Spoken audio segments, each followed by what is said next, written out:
Brillanti Musicals, kull nhar ta' ħamis fit-8:30 dejjem fuq One. Il-Partit Nazzjonalista l darboħra ħareġ jattakka u prova jitfa' dubju fuq l-imħallef sedenti fil-kawża tal-isptarijiet kontra l-Avukat tal-Istat li fetħu Bernard Grek u Adrian Delija. Din hekk kif it-tnejn filgħodu l-imħallef Giovanni Grixti beda jisma' din il-kawża u li għalih attenda wkoll il-Prim Ministru Robert Abela flimkien mal-Ministri Jonathan Attartu Byron Camilleri, dan wara li ftit tal-jiem ilu l-Gvern daħħal rikors biex jintervjeni f'din il-kawża. L-attakk tal-Partit Nazzjonalista ħareġ fil-bidu tas-seduta meta l-avukati tal-Oppożizzjoni staqsew l-imħallef jiddikjara l-parentela li għandu mal-kirurgu tabib Charles Grixti lil-lum mejjed. Dan wara li snilu dan kien tqabbad mill-Gvern biex jagħmel xogħol għalih brabta mal-proposta ta' Stewart. Fl-istess waqt l-Oppożizzjoni wara din id-dikjarazzjoni intiża biex teddet lill-imħallef sedenti qalet li m'għandix riservi dwar kif inippreżeduta l-qorti. Propju dwar dan ftit tal-ħin wara rreaġixxa l-Prim Ministru Robert Abela e kif iddeskriva din il-mossa bħala pistola appuntata lejn ras l-imħallef sedenti. L-iktar ħaġa li laqtitni dal-għodu kien l-attakk surreali, però ngħid kważi mistenni, għaliex konsonanti u konformi mal-imġiba tal-Oppożizzjoni, il-pistola illi l-Oppożizzjoni dal-għodu, il-kap tal-Oppożizzjoni speċifikatament tipponta lejn ras l-imħallef sedenti illi qiegħed jisma' din il-kawża. Fil-fatt il-Prim Ministru rrimarka kif dan id-dubju li provat tixħet l-Oppożizzjoni u sintomatiku mal-attakk selettiv li dejjem tagħmel fejn jidrilha.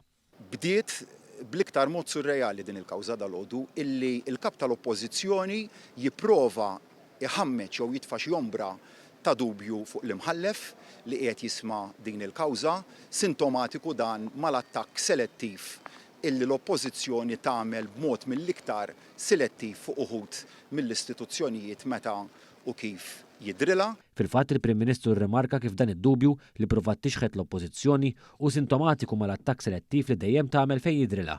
Bdiet bl-iktar mod surreali din il-kawża dal-għodu illi il-kap tal-Oppożizzjoni jipprova iħammeċ jew jitfa' xi ombra ta' dubju fuq l-imħallef li qiegħed jisma' din il-kawża, sintomatiku dan mal-attakk selettiv illi l-Oppożizzjoni tagħmel b'mod mill-iktar selettiv fuq uħud mill-istituzzjonijiet meta u kif jidrilha. Dan kollu tenna l-Prim Ministru jkompli ġustifika l-bżonn li l-Gvern jidħol bħala parti minn din il-kawża.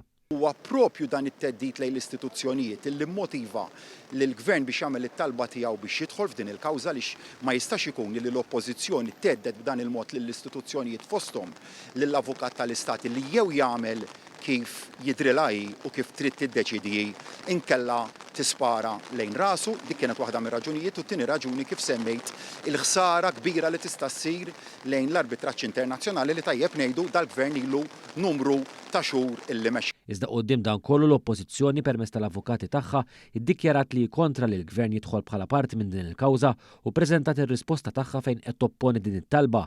Dan minkejja li l-istess avukati qalu li ma kinux għadhom ġew notifikati bir-rikors tal-Gvern.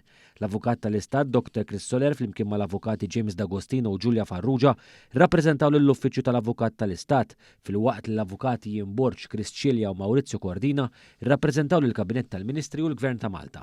Il-kawża ġiet differita 2-15 ta' Jannar fid-9:15 filgħodu fejn hemm il-qorti mistennija tisma' sottomissjonijiet tal-Gvern dwar it-talba biex jidħol f'din il-kawża.